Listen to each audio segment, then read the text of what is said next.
Good evening. I'm Travis Walton, author of Fire in the Sky and subject of a movie of the same name.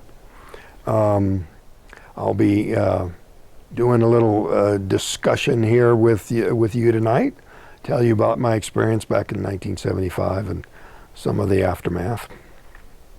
I'll be doing an interview, talking to you tonight for Hannibal Television, and enjoy the show.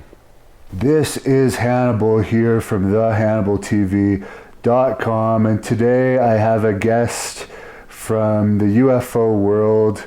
He had a very unusual experience that not many people can say that they've had, and he's by far, I think, the most credible UFO abductee, and by listening to this interview, you're going to find out just why he is the most credible. He is Mr. Travis Walton, and we're doing this interview just outside his hometown of Snowflake, Arizona. Well, thanks for having me. It's a pleasure. To start this off, just to get a bit of history on you, what was your childhood like growing up around here? Well, I spent the first, probably up till about the 5th grade in Phoenix, and then we moved up here. Okay. As far as Payson at first, and then on up into this area. What sports did you play growing up? I was mostly into martial arts.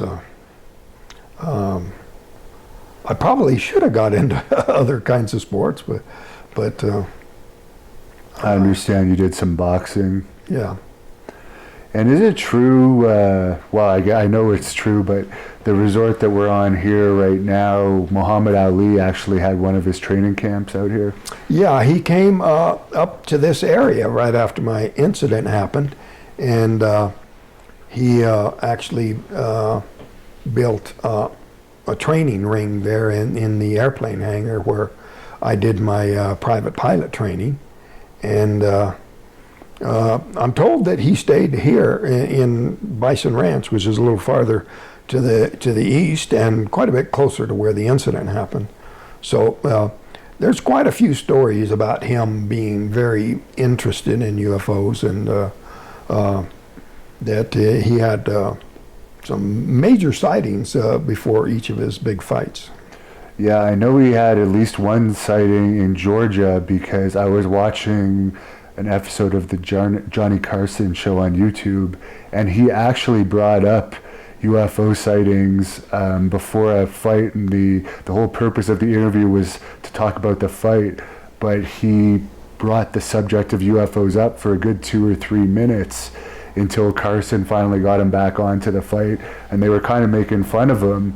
But he was saying, no, I'm being very serious. Oh, here. Yeah. You know, Angelo Dundee had some stories. I had an interview I wanted to bring, I couldn't find it, of Angelo Dundee talking about Muhammad Ali's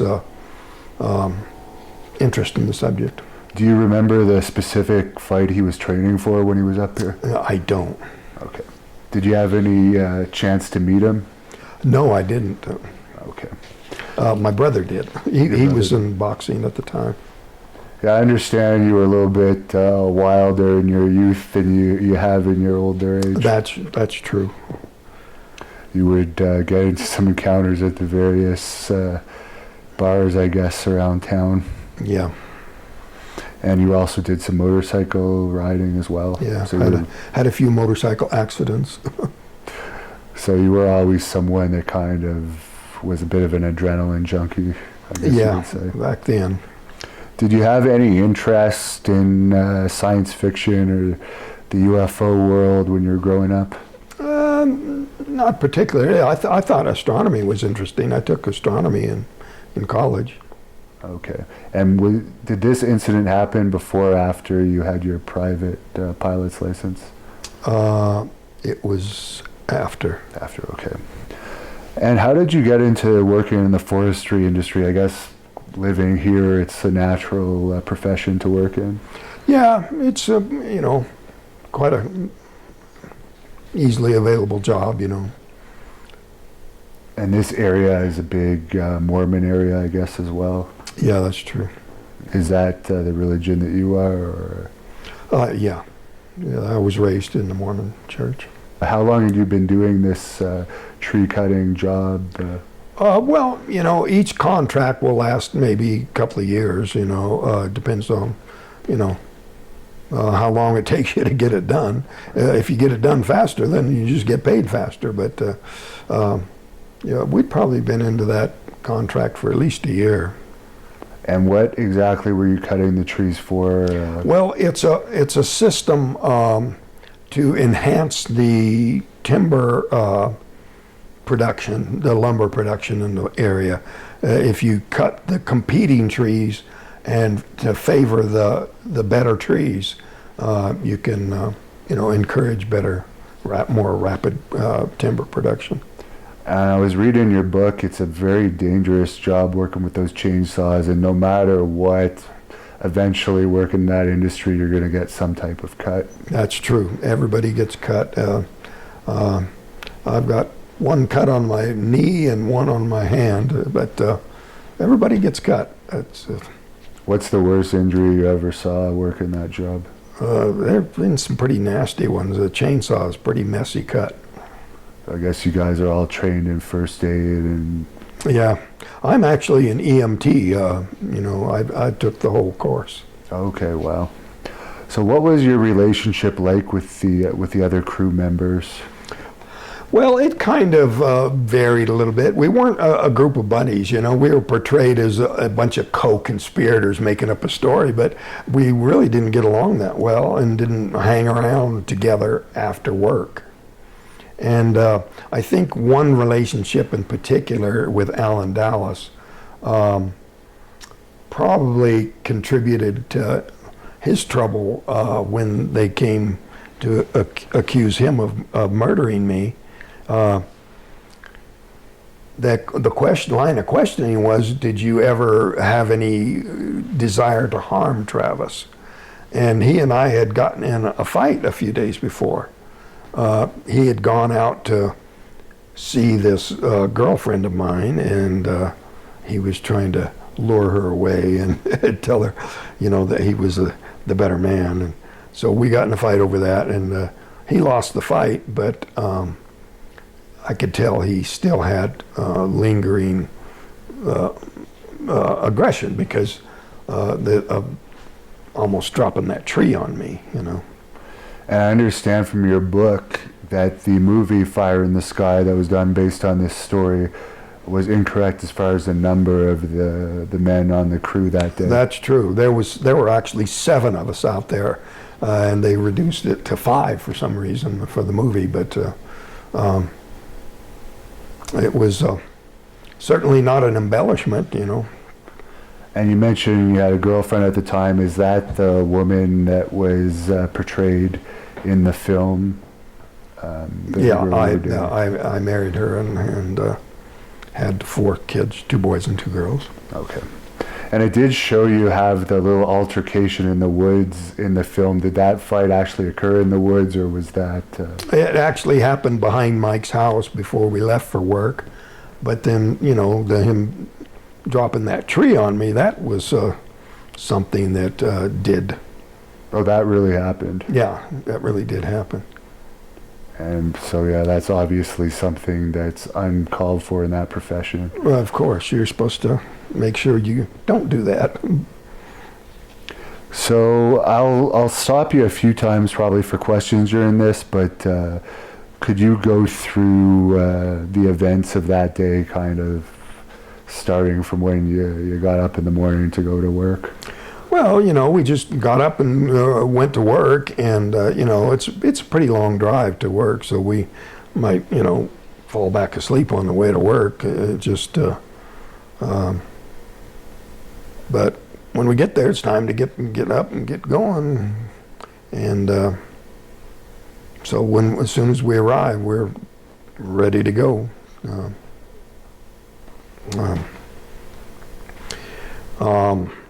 The various jobs are kind of decided by the boss. Who's cutting, who's piling, who's doing what. But it's pretty intense work, and we just got right to it. And I heard you say too that it's often been told that you guys were tired at the time that you first saw the craft, but I guess you had just finished cutting, which is a very physical work, so you're Yeah, we were wide awake. We were really, pumped because of the recent hard physical labor. In the movie it made it look like we were drowsy or something, but we hadn't been driving very long. We were wide awake.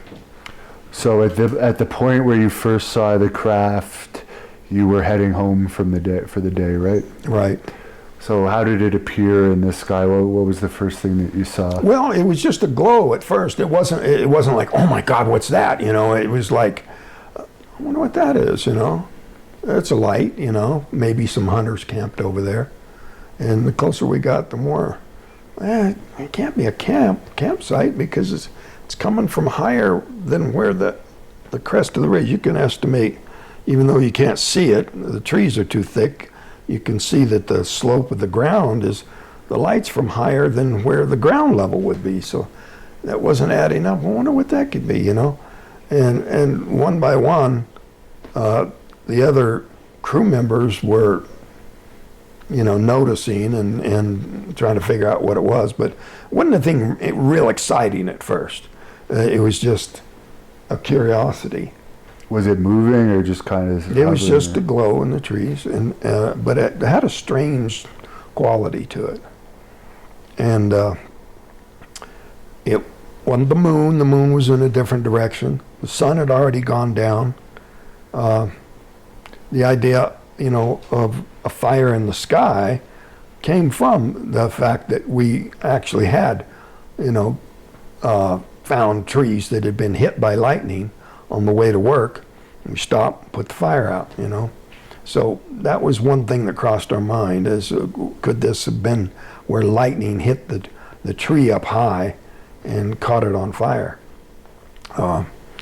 That particular part of the rim country right there has the second highest frequency of lightning strikes of any place in the continental United States. And fires are pretty serious out here with all the dry weather and the wood. And we're we're on the front row when it comes to putting them out. If there's a fire, they'll come and get us, and because we have the equipment, the experience, we're ready to move, and on short notice we can get over there and get a fire put out. So you came closer, and as you approached, you could see this was actually some type of a craft with bright lights on it, I assume? Yeah. What colors were the lights? Well, it was just it was a glow. The whole surface was glowing. It was broken up with darker areas, kind of a metallic. But it just kind of lit up the whole area and made everything look kind of real weird. It's kind of a very odd kind of a light. And how big would you say the craft itself was? It's probably 40 feet or less. Okay. So I guess at some point, one of the members of the crew said that was a flying saucer. Yeah, just as soon as we had a clear view of it, the guy in the back yells out, "It's a flying saucer," or UFO, something like that. But I was already throwing open the door and jumping out, thinking it was going to take off before I got going very far. But it didn't take off. I guess you had an adrenaline rush seeing this thing. Yeah. And, so they immediately started saying, "Get back in here," telling me get away from there. But at that point, I didn't want to show that I was scared. So I kept going. But the more anxious they got, the slower I went. Till I got where, when I was looking up at about a 45-degree angle at it,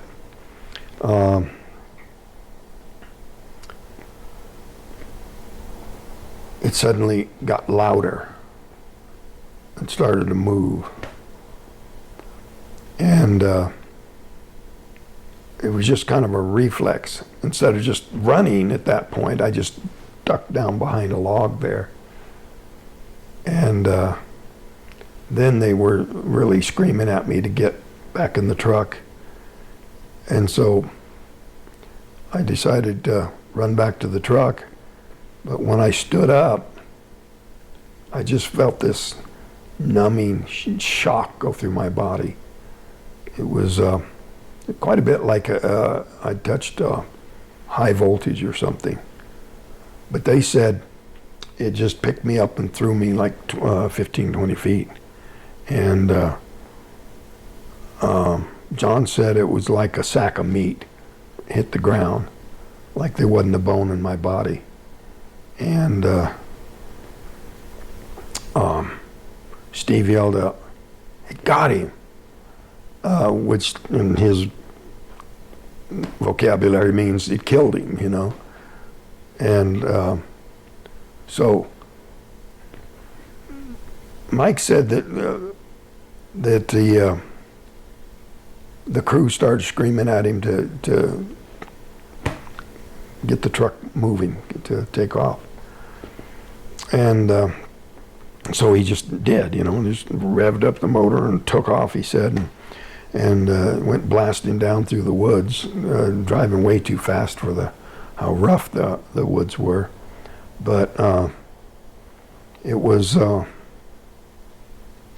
that particular decision to take off at that point got those guys a lot of criticism.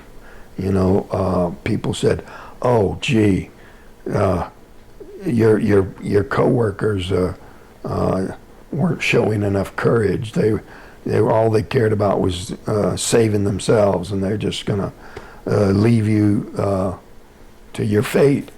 But I don't see anything wrong with what they did, because they thought it killed me. And it really didn't make any sense to them to get anybody else killed to save a dead man, you know. So they took off. That impulse was probably the smartest thing to do.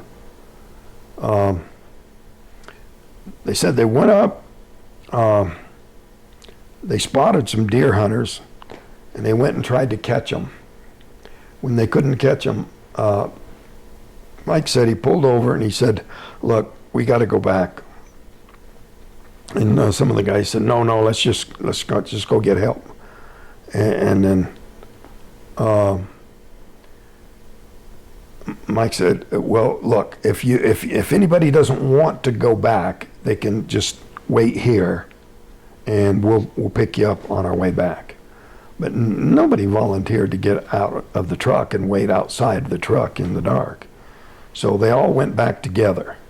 Now in the movie, the hit was different too, right? When you were zapped, they didn't show that very well in the movie. Right, you know, it was a single blast that just literally threw me through the air. And in the movie, they were afraid somebody would be reaching for their popcorn or something and miss it, you know, because it was just a single blast.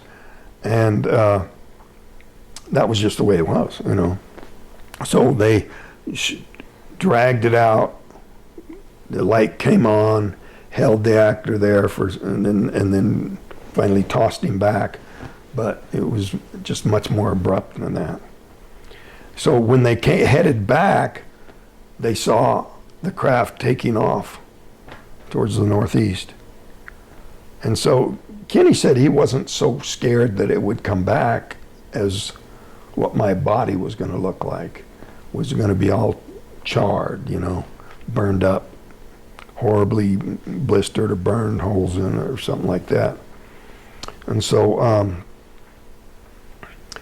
in the movie, it seemed like they couldn't find the spot, you know, they weren't sure where it was. But when Mike took off, he revved up the motor and popped the clutch and spun out, and so there was clear tracks of where the truck had been when we took off. So they really did know right where it was. I see. And I guess from the time you were zapped, you were pretty much unconscious. I was assume. unconscious, yeah. So you don't even really remember feeling the pain other than... When I regained consciousness, I felt a lot of pain. And what happened when you regained consciousness? Well, I was in and out for a while. Every time I'd kind of start to wake up, the pain would knock me out.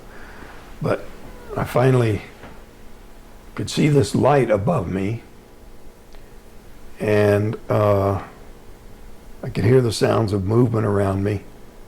And what with all this pain, something really terribly wrong inside. I thought maybe I'd been injured and that the crew had taken me to a hospital. So I thought this sounds of movement around me were doctors.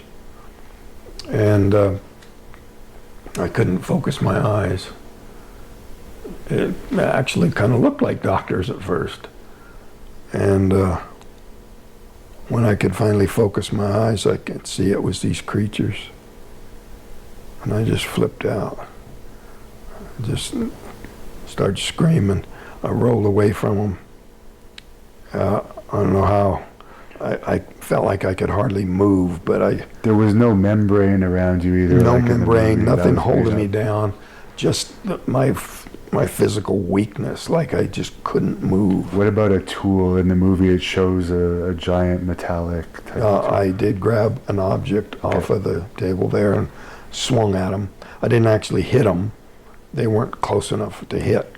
What did they look like? They were hairless, small, huge eyes, and they just kept staring at me. Did they look at all like the beings? I don't know if you've seen these wooden beings that... No, these local carvings are painted green, and they certainly weren't green. They were kind of a grayish white. But were they that... How tall were they about? they were only like 3 or 4 feet tall. Okay. And were they wearing clothes? Yes. Yeah, they were wearing orangish brown coveralls. And when you took the tool and kind of got off the table, did they kind of scurry away, or what was Yeah, the reaction? that made them stop to where they... And then I was planning on fighting my way past them because the only door was on the other side of them. But they just suddenly turned and... How big was this room that you were in? It was pretty claustrophobic. It was pretty small. It was just a little...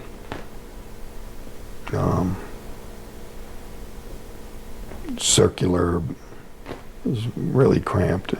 And adding to that effect was the fact that I couldn't get enough air to breathe. Felt like I was continually starving for air. You were on a table. Was the table attached to the floor? Yes, it was just a single leg in the middle, holding it up, and nothing fancy, just I talked to one a guy that said he was abducted, and he said it seemed like everything in the room was molded out of the same material. Was that similar in your story? Yeah, the table and the floor were kind of just one material, and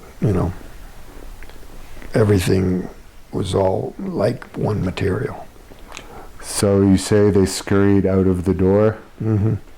And then what was your reaction from there? Well, I was afraid they'd come back.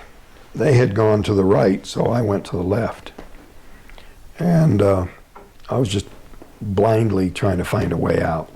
I just thought, if I can open a door, I can drop to the ground, I'll be back in the woods. That probably wasn't the case, but that's what I was thinking in my panic, that You think it's still hovering over the same area? Yeah. So what about in the movie it shows you anti-gravity floating? Nope. No anti-gravity. That was something that the Hollywood people just... Yeah, that was just threw in Hollywood there. embellishment. So you turn to the left after you see the beings turn to the right. What happens after that?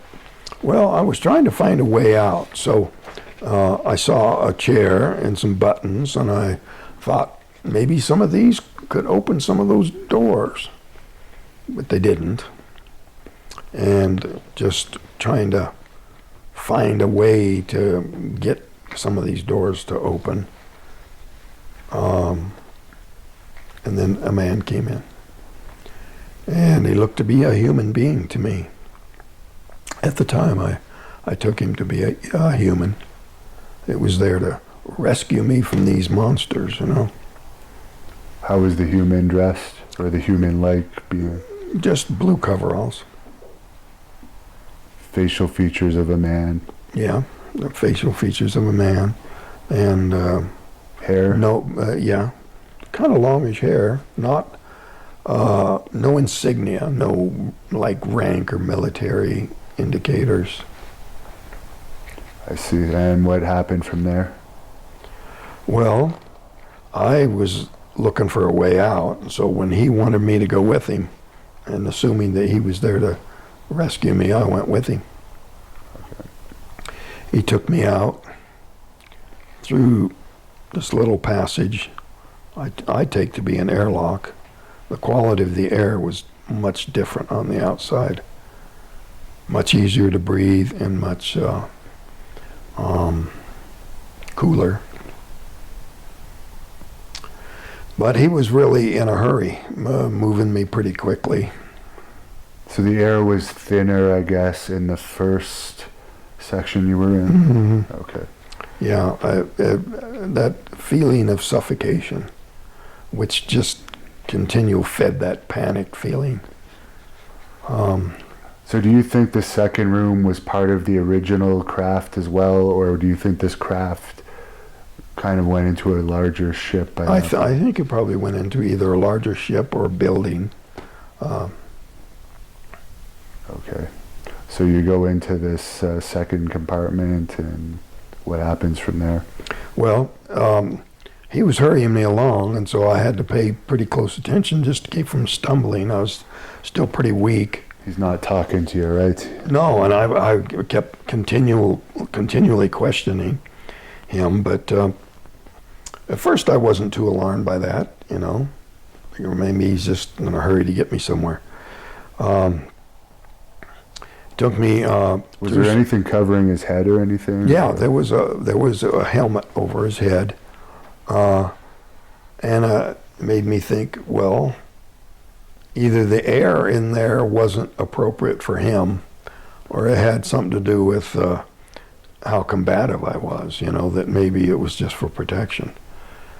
But for whatever reason, he was wearing a helmet and nobody else was. What was his outfit like compared to the other beings? It just look like a spacesuit, or? Yeah, just a blue coverall. Okay. Blue coverall, and the helmet is like a clear helmet? Yeah.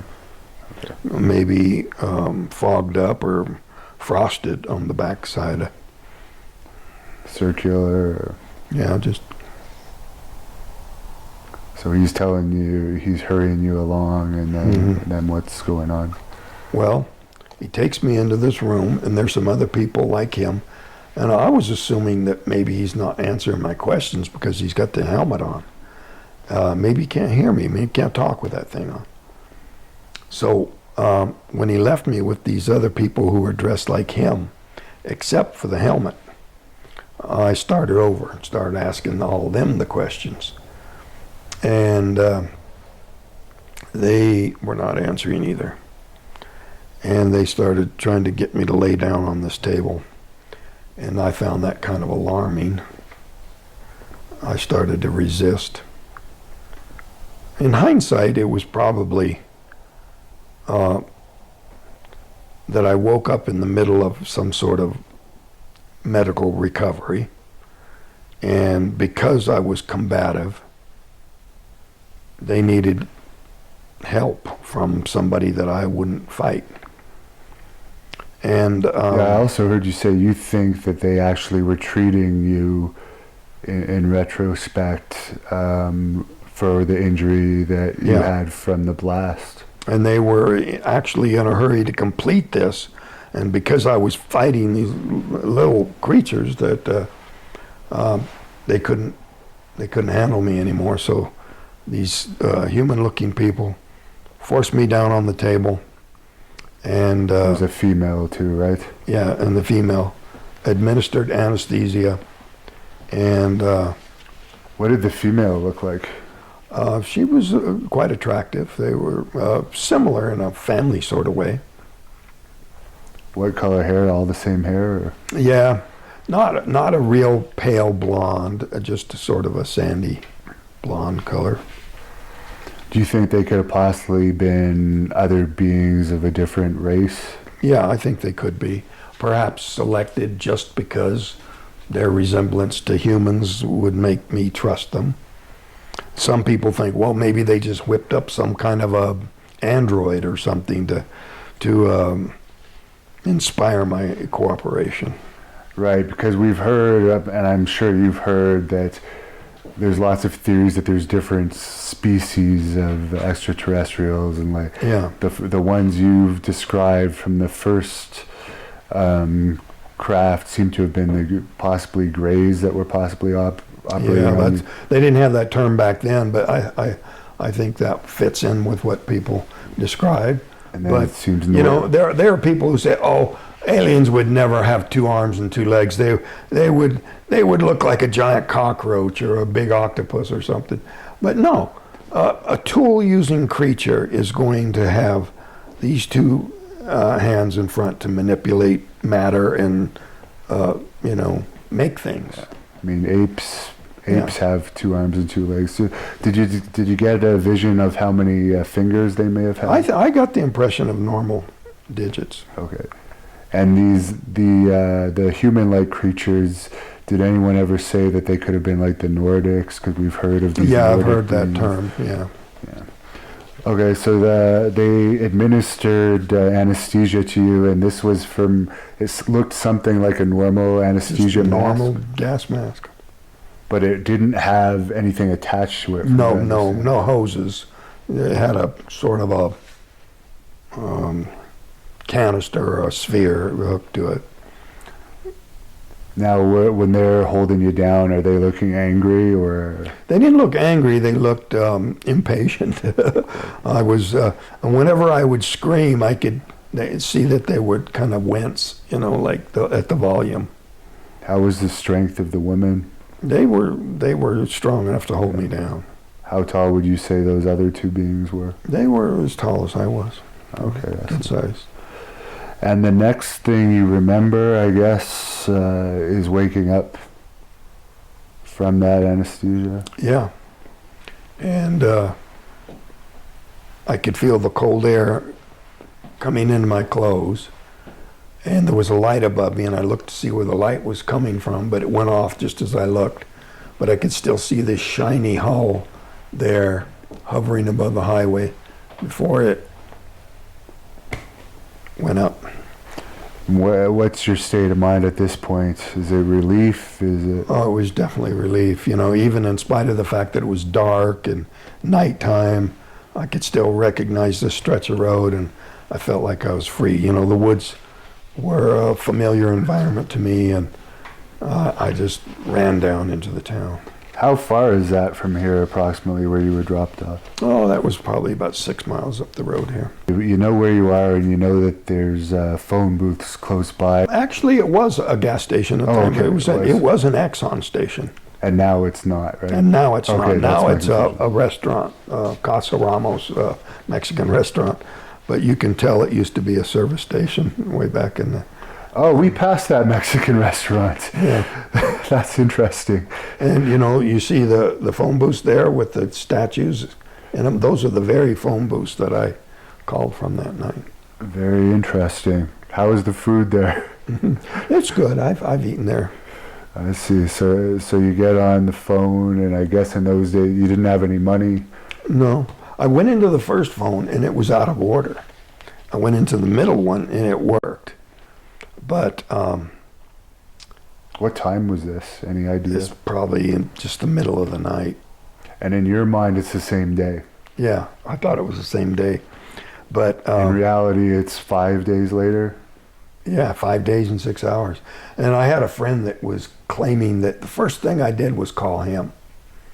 But because of the panic in my voice, the operator listened in on the phone call and called the sheriff, which probably wasn't legal, but I'm glad she did, because it kept all these other stories. You know, the debunkers were trying to say that I never called from any phone booth, but you know, it definitely did call from that phone booth.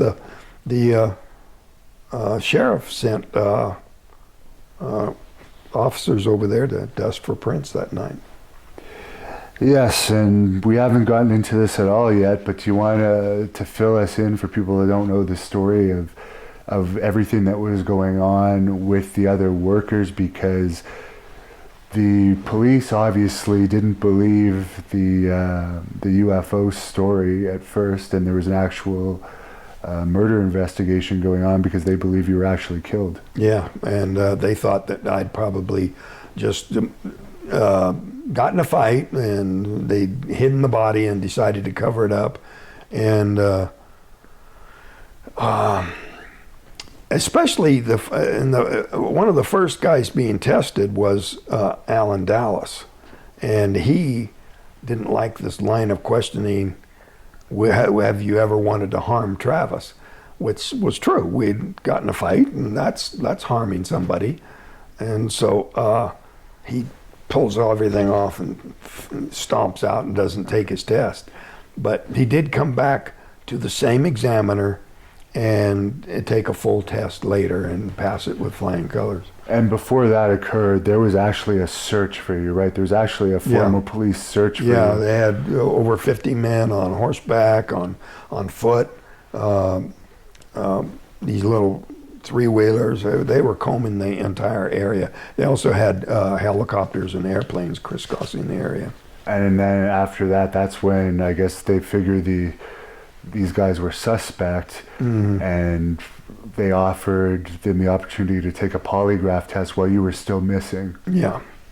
Right. And they all passed for the UFO. The only one that didn't pass, but it was for his whole story in general because it was unusable, was for the person that had an issue with you, as you said, because he had some hatred for you, which showed on the thing. So they thought he may have killed you for that reason, I guess. Yeah. I see. And they did. So what was their reaction before you came back? What was going on? Well, one of my brothers believed the crew, and one of them didn't. And he confronted them kind of violently and said, "If you did anything to my brother, I'm really gonna." He was threatening them. But what about your mother? She believed the crew. Okay. And I also read in your book that in the movie it shows that there's one detective, the main detective on the case, but in reality there's numerous detectives that were on this. Yeah. Found out later that the sheriff secretly was more believing than he wanted to let on. He had a lot of, he's an elected official, and he didn't want to seem like he was believing because, you're not supposed to believe these kind of things. But they had already been investigating cattle mutilations in the area. And he'd had his own sighting, large glowing object out on the highway away from town. And for people that aren't familiar with cattle mutilations, I've heard of them in Montana and some places, and this is, I guess, where it appears that actual procedures are done on these cattle, and then they're not returned, but it's highly unusual, correct? Like, is that the basis of it? Yeah. It doesn't look like animals have done it. Yeah, it looks like there's been some sort of a process by something that didn't come by land to where the animal is lying. And and from some of these cattle that have had this done, it looks like stuff has actually been done to them with tools. Yeah. From what I understand, something that Extremely sharp blades and whatnot. But the sheriff himself had his own sightings, so that was encouraging. And over the years, some of his friends and relatives contacted me and said, you know, privately he's more believing of you. He just doesn't want to say it in public. Now, is it true that the crew was fired? Because in the movie it shows that the crew was laid off or fired. Well, they actually were just too terrified to go back, you know.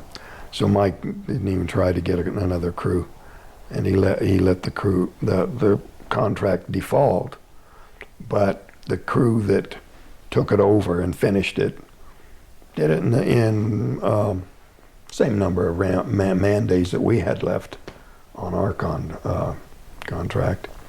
So I guess it caused some serious issues for those guys because they're losing income, and at the same time, they've had all these accusations. And you know, the debunkers tried to say, well, these guys got together to get Mike out of his logging contract. That's ridiculous.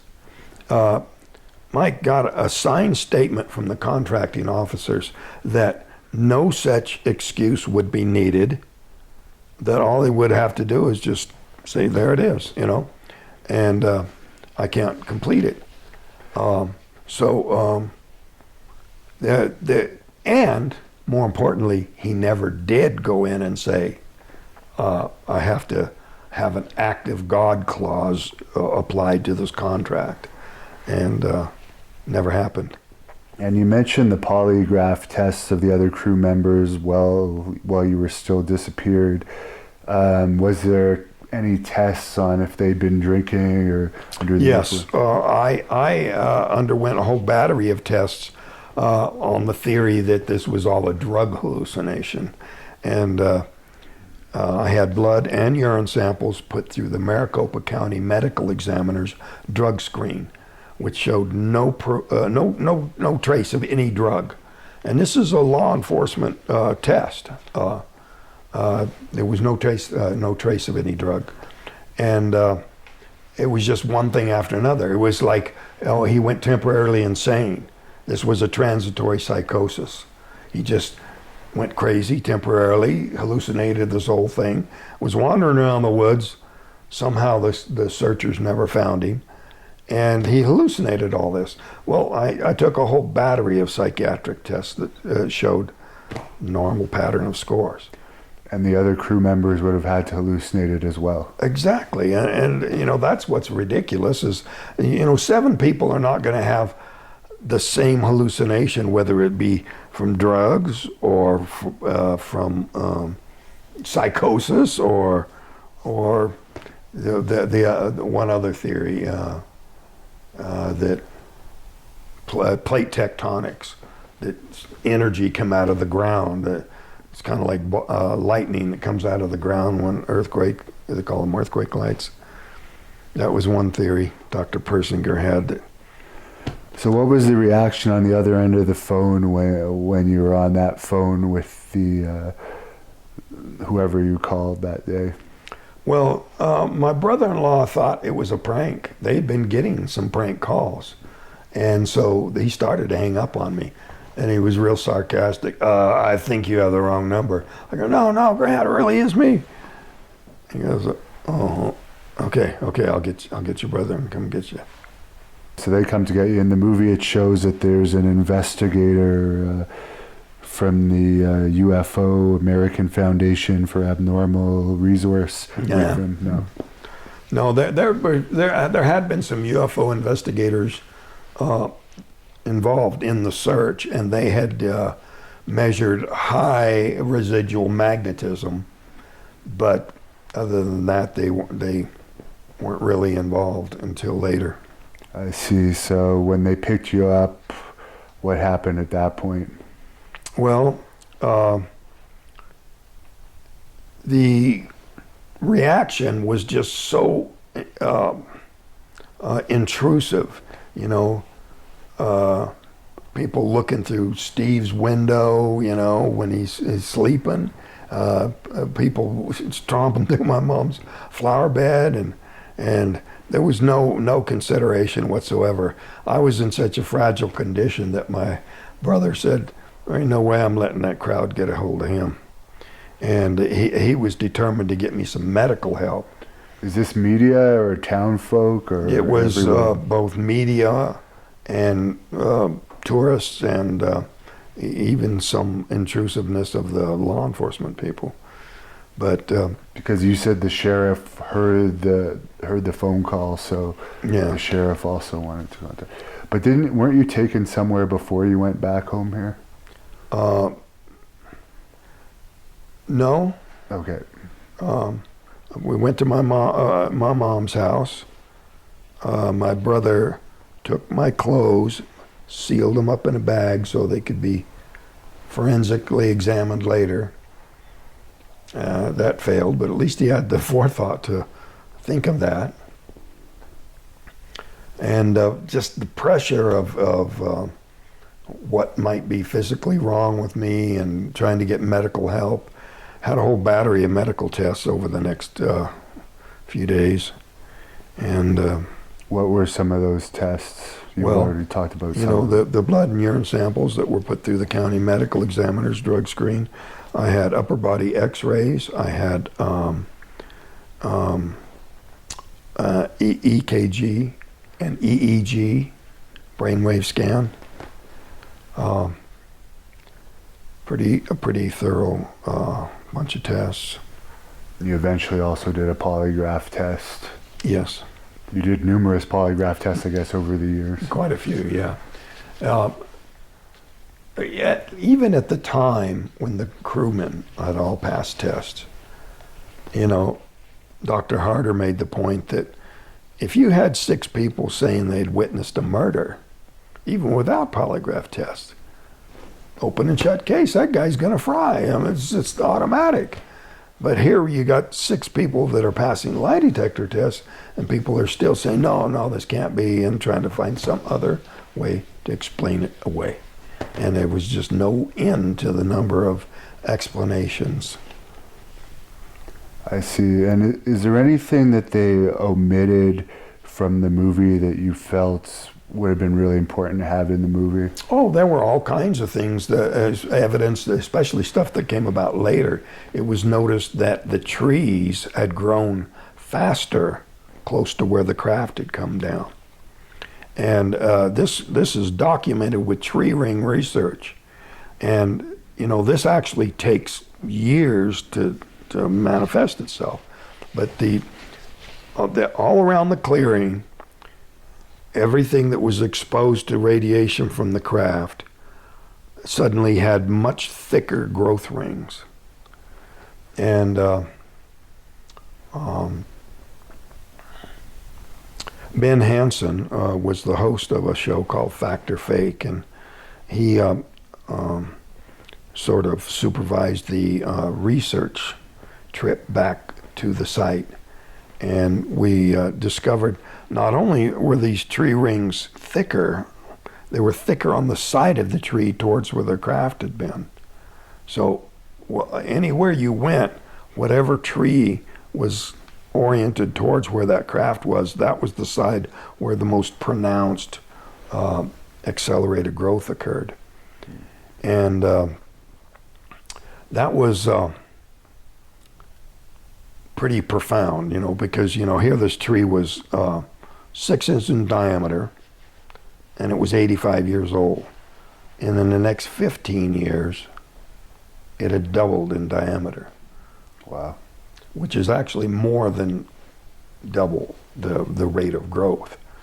And Ben Hansen found that the pine trees around the Chernobyl nuclear accident, the Scots pine species there, it's a similar species, they had also grown at an accelerated rate. And there was some scientific papers online about the mechanism for what caused that accelerated growth. Because you would think, I would expect radiation to make things sicken and die, you know, not grow faster. But they had some kind of an explanation for why these trees were putting on thicker rings than they had previously. Is there anything else that I haven't mentioned from the movie that really bothered you about inaccuracy? Well, if anything, there were certain things that were thrown in that were designed to add suspicion. Like when Mike went back, all the crew went back with him. So in the movie, he went back alone, which made it suspicious. Like, what was he really doing? You know, burying a body or something, you know? The truth is, they all went back with him. And he was pretty traumatized that night. Kenny said he kind of fell to his knees and was crying. But Kenny kind of took charge at that point. Kenny's actually the one who first called the sheriff when they got to town. Kenny also was the one who was sitting in the truck next to where I was. So when I got out and left the door open, he was still sitting in the open doorway, and he's now developed skin cancer on this arm right here, which might have been just because he was more exposed than some of the other crewmen. And I understand you weren't initially wanting to talk to the media too much. No, I didn't. You know, it was traumatizing to talk about it again and discuss it again, and you know, many of them were you know, skeptical, and I didn't know how to handle it. So but hiding from the media didn't make it any better. It just made them think that there was something to hide. And I guess the police, due to wasting public resources, would have done a thorough investigation themselves onto whether you guys were telling the truth or not, because that could be a crime in itself. Yeah, that's true. And they never found any such thing. I see. At the time that the 6 men passed lie detector tests, that would have been sufficient, you know, open and shut legal case. But you know, that now there's been 16 passed tests. Well, probably 20 by now, polygraph tests in connection with this incident. And that's, I guess, a lot from the media asking you to do them as well for various shows.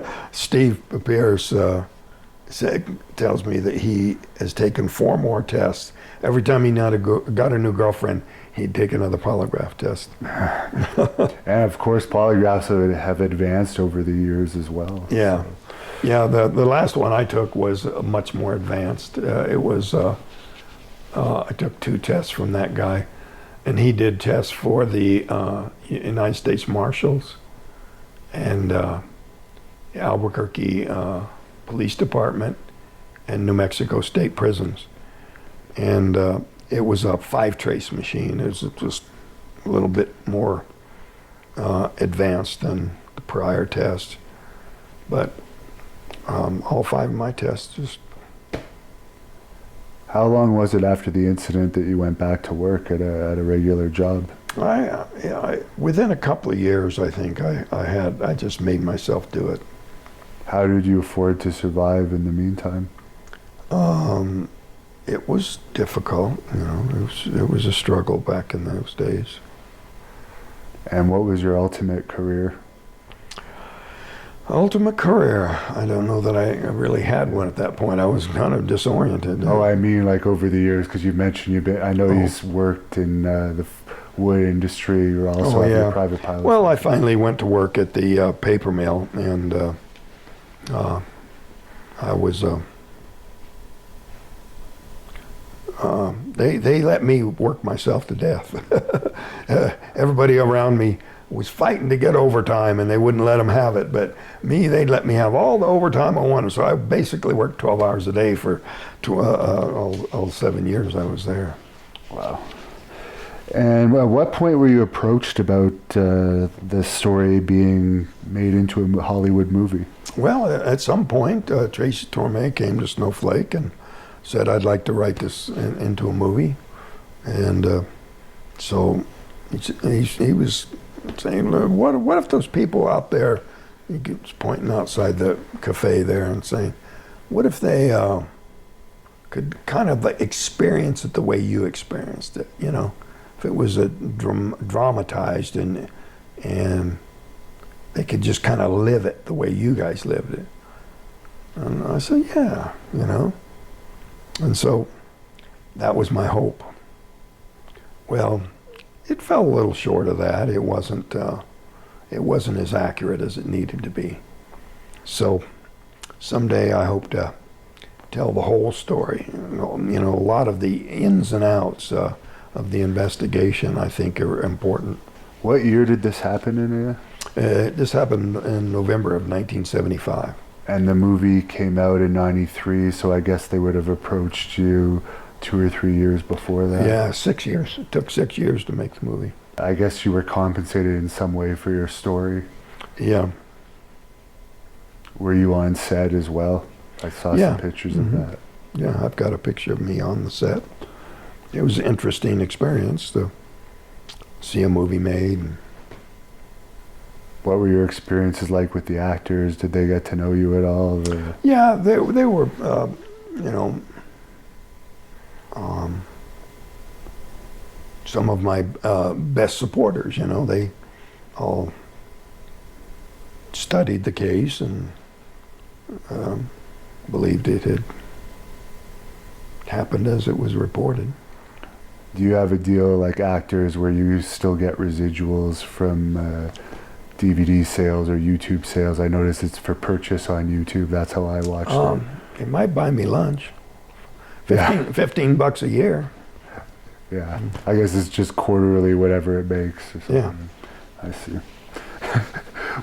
Are you happy in the end that this experience happened to you for the once-in-a-lifetime experience that hardly anyone has legitimately experienced? Well, I'd still rather it never happened at all, but you know, you can only go forward, so I'll try to make something good come of it, and maybe a remake will bring out some of the things that nobody knew at the time. What was your experience like appearing on Larry King? That's a pretty famous clip now. Yeah, that was that was fun, because it was kind of sitting across from the main debunker and shooting him down because he was so silly. He contradicted himself in the course of the show, you know. And he starts off saying that the area was covered with a thick carpet of pine needles that should have burst into fire and caught fire and, you know, burned if there had really been a blast of energy. And then he's saying the ground was also hard and rocky, which should have been bruised. There should have been bruises. The doctor would have found bruises on me. So which was it? Was I supposed to be bruised by the rocky ground, or was the thick carpet of pine needles supposed to catch fire? He's trying to have it both ways. It's just, and I had an opportunity to say, so how much is some covert agency paying you for your activities? And what was Larry King himself like to meet? He was good. Larry King was good. Larry was very open-minded and interested in the subject, and he was, that's what he said. He said, I'm just asking the questions here. And what's your opinion about what governments know, or various branches of the governments know about UFOs? Because some governments have come out, like the British one, admitting that they were researching it because it is a danger if you have unidentified craft in your airspace. Whether it's alien. Well, here's the thing. I believe that they know this is real. I believe they know more than they're letting on. And I believe they have a good reason not to make it all public. People say, oh, they should just throw open their books. We want them to throw open the books. Well, they can't. If they throw open the books to us, they're throwing open the books to the Chinese and the Russians too. We have enemies who would love to know everything that we know. So I think they have a good reason to keep that stuff secret, that it's in our best interest. And no, I do not think our government's in cahoots with the aliens against us or any. I think that's ridiculous. I think they're on our side. Have you ever heard about Charles Hall? No? Okay, he's a guy that said he worked as a weatherman in a section of Area 51 where there was a secured section off for a group of aliens, species known as the Tall Whites, and he's been allowed to talk about it as his clearance was secret, was under a different classification than as a weather observer than.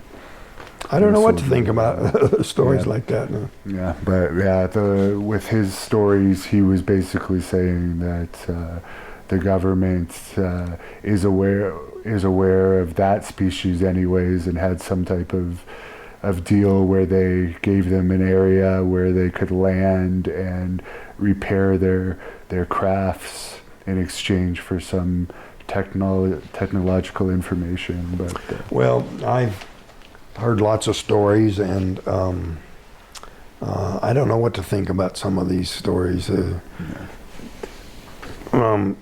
I have a friend works at NASA, and he said, "Oh, there's nothing at Area 51. I can get you in there if you want."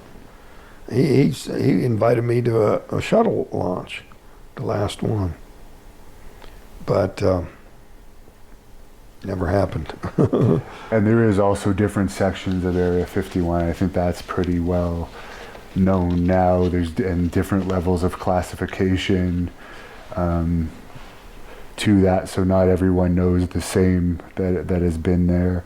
But what do you think the purpose might be for these ships to come close to Earth? Is this just looking at what's here? Or? I think they're at least curious, but it could be that they have a much more involved purpose, and I don't believe it's harmful.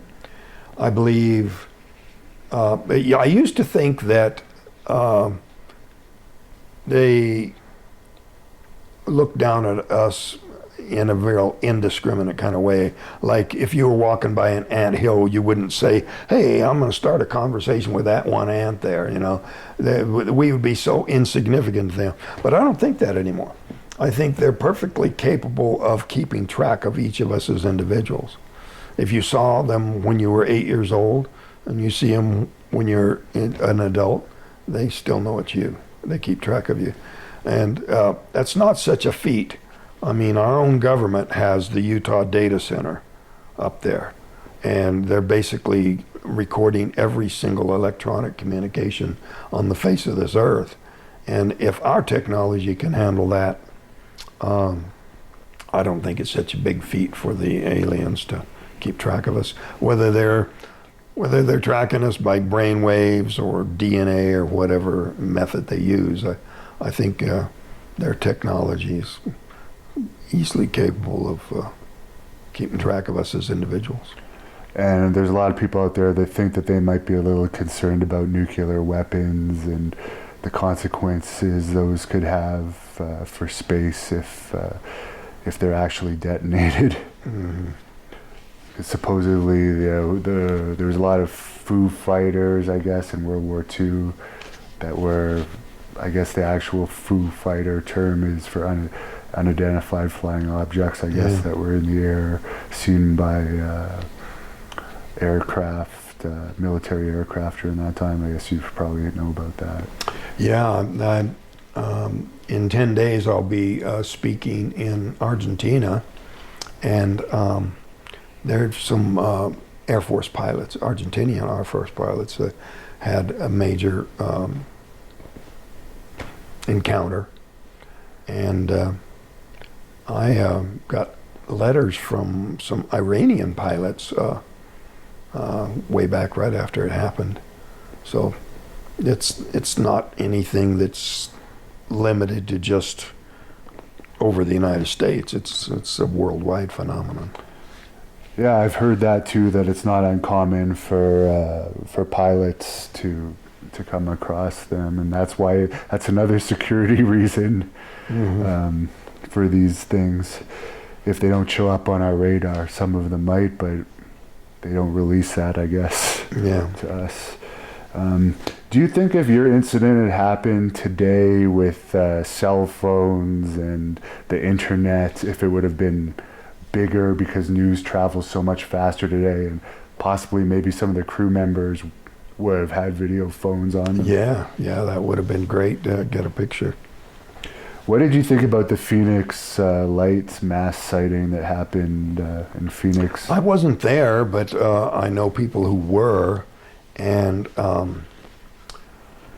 when I was in California in 2014, I had a sighting similar to that.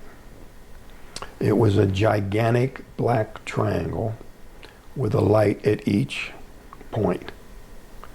My son and I and my girlfriend were driving north on the 5, and we saw these 3 lights coming towards us. What the heck's that? And all of a sudden, what the heck? And it got closer and closer and closer, and then it stopped right over the top of us. And my girlfriend was in the back seat. She said she could look up through that window and see the surface of that craft. And the point light rotated 90 degrees, and then it took off towards the Pacific. Now, I would have never reported that with just 3 witnesses. But by the next morning, there's like 15 other people had reported to this UFO reporting sighting. They had it set up kind of like Google Maps with a little circle and a number. And each one of these are separate reports. And all of these people called in seeing the same thing at the same time. February 19th, 2014. So is that the only other UFO experience you had in your life? Well, that's the only one I can talk about. You got to have witnesses. You got to have proof. So did that freak you out when that happened, considering what you had already experienced? Oh, yeah. You know, my son said, should I pull over and take a picture? And I go, no, keep going. And I wish I'd have taken a picture. You know, we could have just pulled off the highway, taken a picture. I could kick myself. Now, I know everyone's experience would be different, and not everyone that is abducted is obviously telling the truth. Some people do it for different reasons.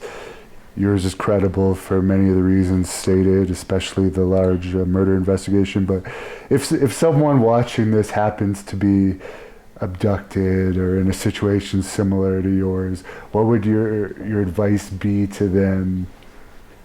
I still feel that they mean us no harm.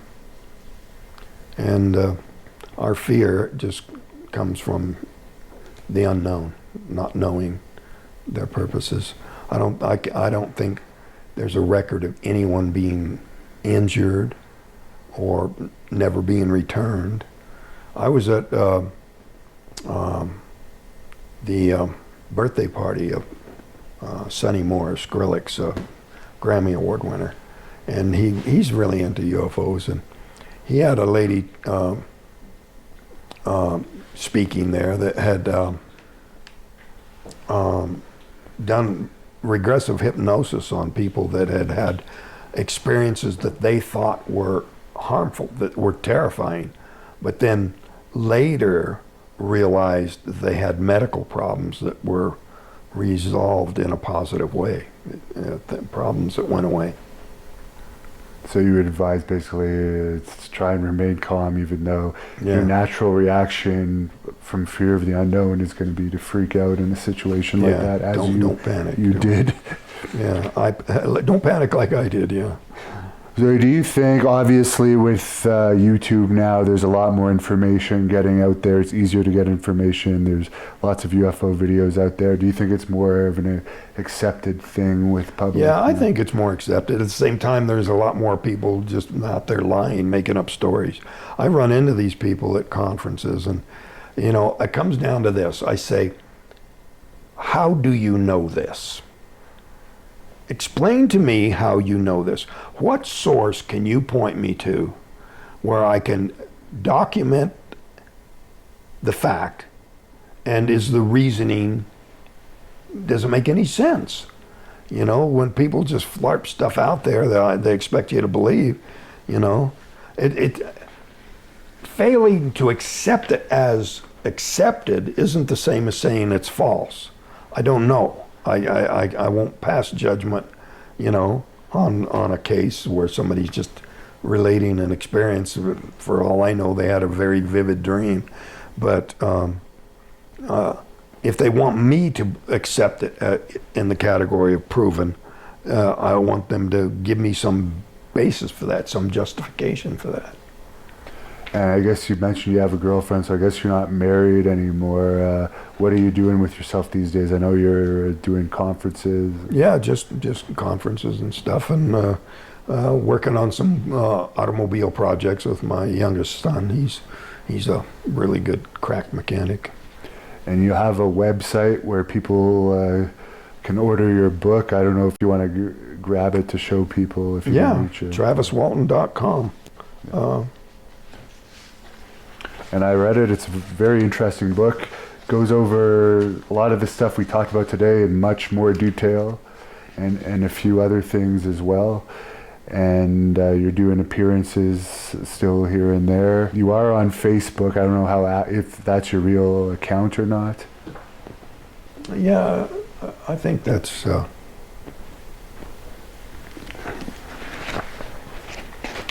think the illustrations.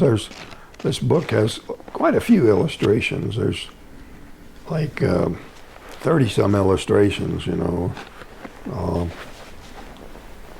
Truck that it was in, and how we were back then, and each of the crew, and maps, and diagrams of the craft, and investigators. Is that the picture of the face? Could you just lift it up a bit for the camera? Yeah, that's how you described it to an artist? Yeah. Okay. And it kind of has a nightmarish quality, but that's the way I felt at the time. I see. And that's you on the job there next door, yeah. And you also brought this DVD. I guess this DVD is available through your website as well. Yeah, 90-minute DVD. Oh, and there's also another one. The Paranormal Witness was a 90-minute special, normally a 1-hour show. So they did an excellent job also. Oh, that aired on television? Yeah. And this here is the tree rings of the tree that we first discovered the growth phenomenon. You can see that you count 85 growth rings out to here, and then the 15 out to there, and basically the same diameter. Of all the people that you've met at the various UFO conferences, for UFO researchers out there watching this, of course they're going to have interest in UFOs. Is there any others that you would recommend as credible people that they might want to look into? I've met a lot of people that I consider credible, but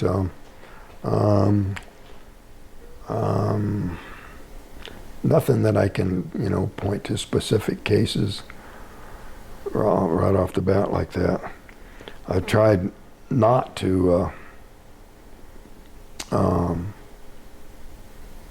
criticize any particular case that I haven't investigated, and the only investigations I've done have been in connection with my own incident.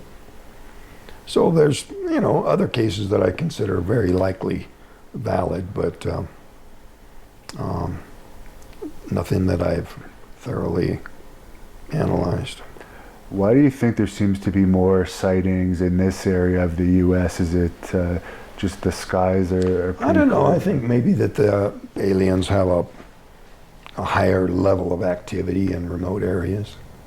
Do you still stay in contact with some of the other crew members and know what? Yes, I do. You know, John and Steve are long haul truckers and truck drivers. You know, and I guess he's got a sleeper, and so he just wherever is at the end of the day, he'll pull over and rest, and he'll very often go online and send out some kind of a email online. But I've at one point or another, I've had every one of them speak with me, except maybe Dwayne Smith. Well, a little bit at the very first, but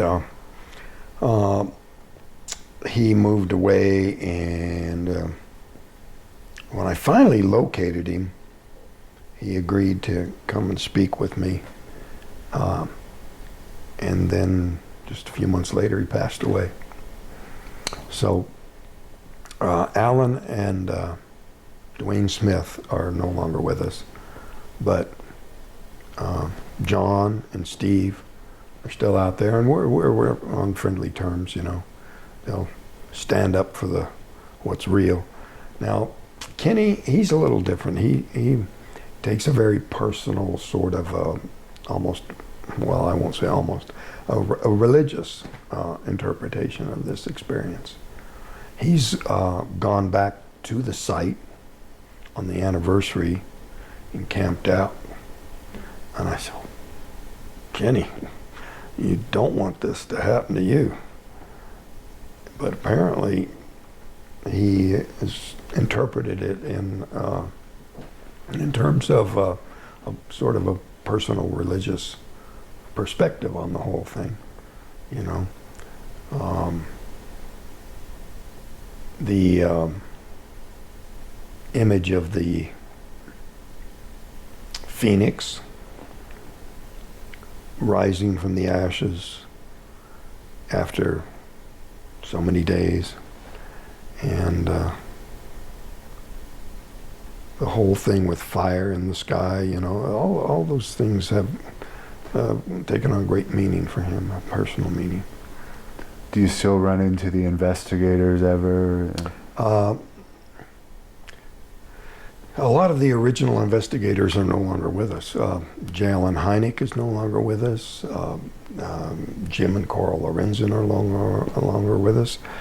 Stan Friedman's still out there, still chugging away as a researcher. But my main detractors have passed away too. What about the detectives that investigated the... Yeah, the sheriff passed away too. But I did finally I get one final interview with him that's on that tape there, you know, where he finally says, well, they were basically trying to tell the truth. Finally, he said it on camera. But I really I have a great respect for Sheriff Gillespie. He was in a really difficult position. He was an elected official. And I had one experience with him years before. I don't know if you even want to spend time on this story, but I got a ticket. I think it was loud mufflers or speeding ticket or something like that. And so I showed up at the courthouse. Nobody there. Door was locked. I sat on the steps for another half hour. Nobody came. I went home.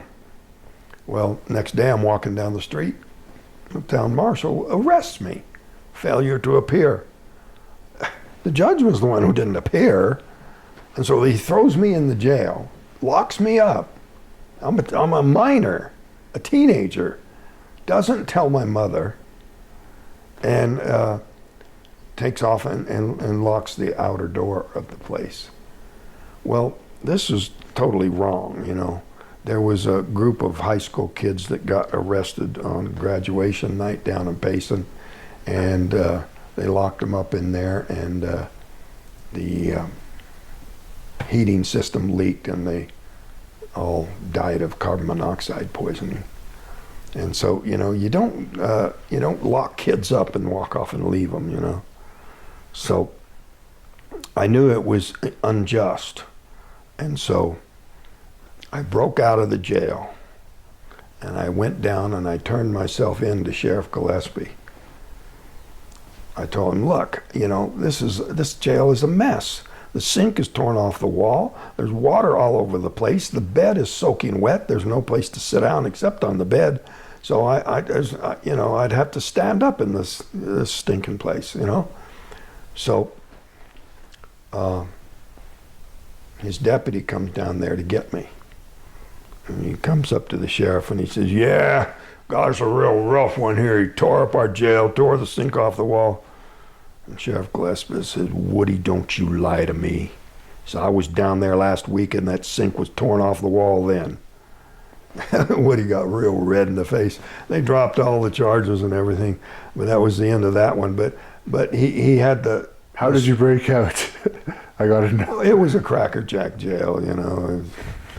There was a broken weld, and it was...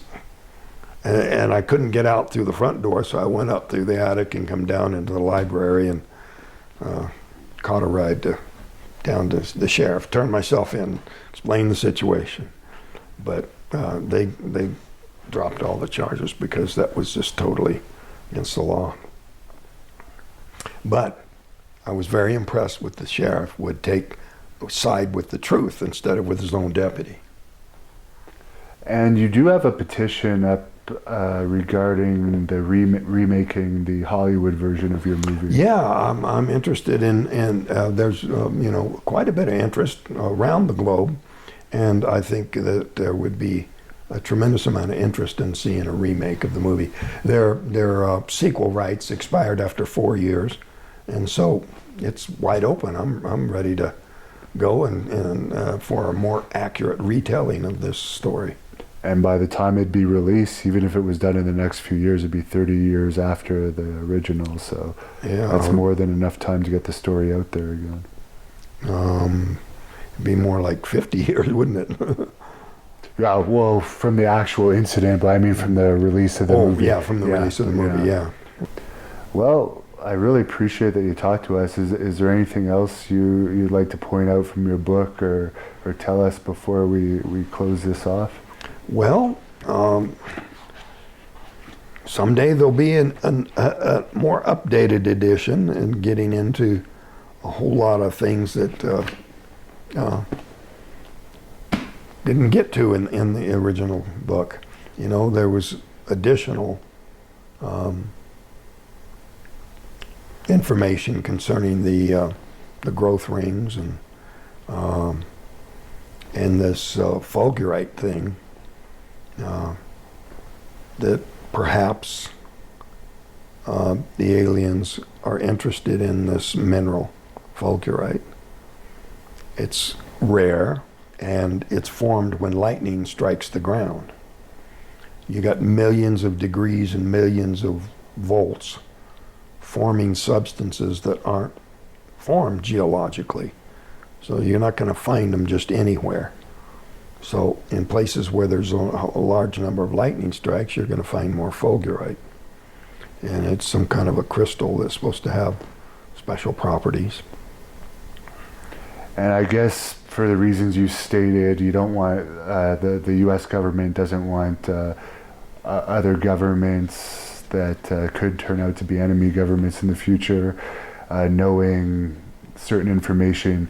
You don't feel there'll ever be full disclosure of information? Well, there may be someday, you know, that we can always be hopeful that that there would be a friendliness with other governments, that where they would come to some terms that they would want to agree on sharing information. And I think that would be in a case where it's just going to be open acknowledgement, you know.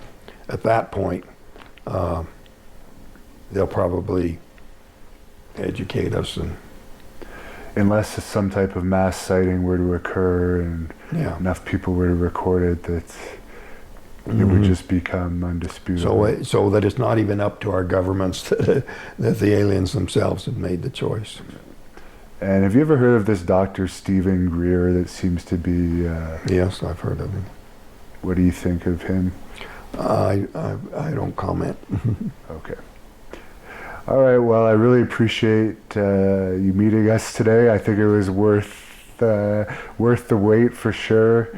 And I hope to stay in contact with you in the future and maybe do some follow-up interviews in the future as you find out more information and I find out more information. Certainly. It's amazing that you went through that, and I really appreciate you discussing it with us in such detail. Well, thanks for listening.